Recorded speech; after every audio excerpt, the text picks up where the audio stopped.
There is power in the feminine.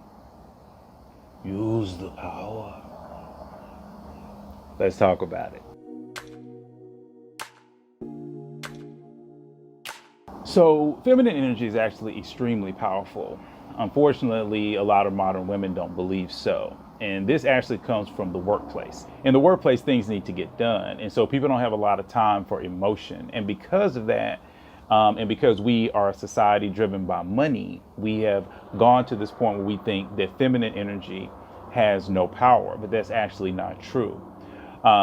Just like with masculine energy and its benefits, there's a lot of benefits to feminine energy.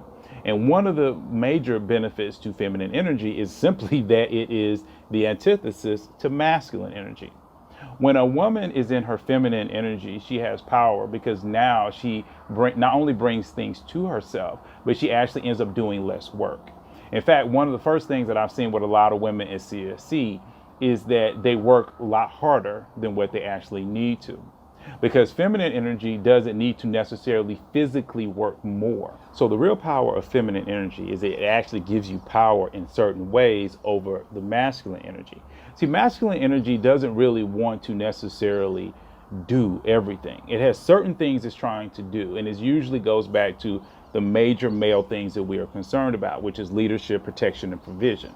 So anything outside of that, the male energy really doesn't care that much about. It's not really trying to solve those particular problems. And in those particular areas, that is where feminine energy actually comes into play.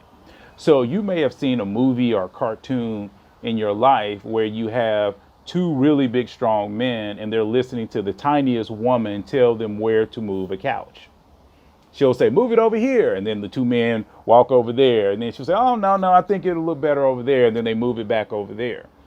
And so it goes backwards and forth until she is ready to place it wherever she wants. And in those scenarios, you never hear the men complaining. They're more complaining about the fact that they're tired or that maybe the sofa is heavy, but they're not complaining about actually doing the action. See, truly masculine men don't mind doing action. That is something that they actually enjoy doing.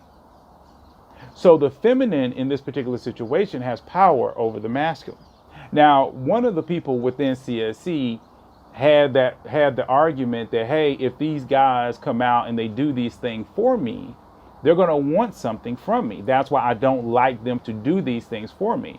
So she never wanted to fall into her feminine energy because she was concerned that a man might try to manipulate her and ask for something that she did not want to give. But I told her, and I'm going to be honest to everybody that's watching, if the man wants it, he wants it anyway. Okay, and this is not to necessarily say that you have to give it to him, because I'm not saying that. But what I am saying here is that, heck, he can work for it, or heck, you can still get somebody to do something nice for you. Either way, it is much better to be in your feminine energy than to go into your masculine energy. Now, one of the main keys about feminine energy is that you have to be patient. I've noticed that a lot of women who spend a lot of time in their masculine energy have a really hard time with patience.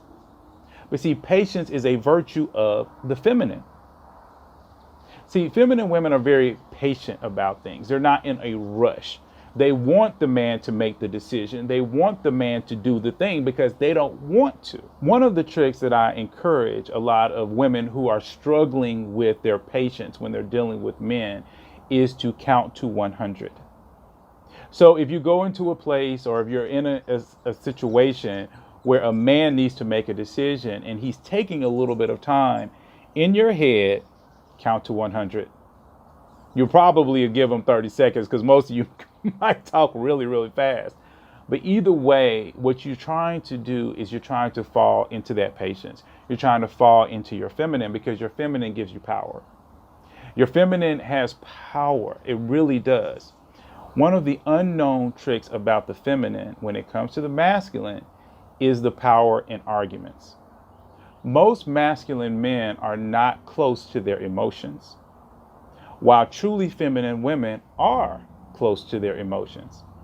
So in an argument, if you jump into your masculine, which is what most women do, and begin to argue, and fuss and fight and raise your voice, and all of your muscles get tense and you're coming forward and you're lunging forward, what you're doing in the man is you're increasing his testosterone.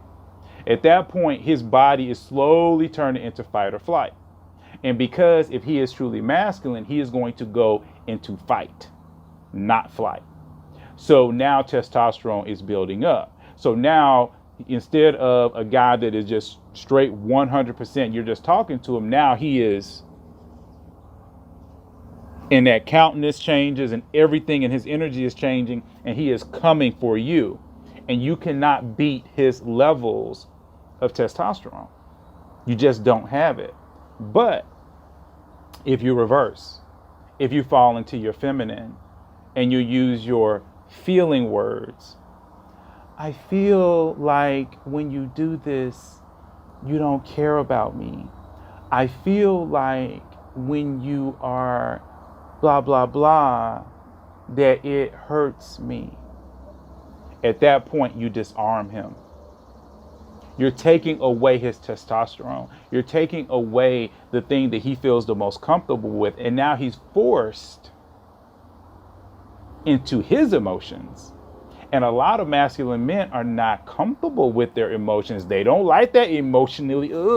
It makes them feel weird because they're not used to it. While feminine women have spent days, months, years in their feelings, understanding their feelings, masculine men have not. And so now, as long as you're not trying to be manipulative, you're going to have a little bit of a leg up. There's many other ways in which feminine energy is powerful. So don't look down on your feminine energy. Instead, embrace it, because it'll give you the power and the ability to reach strong men that are walking in their masculinity. And as they walk in their masculinity, it is going to make you feel more feminine, and it is going to make you feel more comfortable.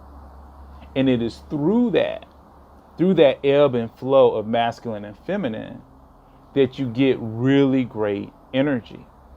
Now, in another video, we're going to talk about where does all this masculine energy and feminine energy come from in our current society, especially when it comes to certain groups.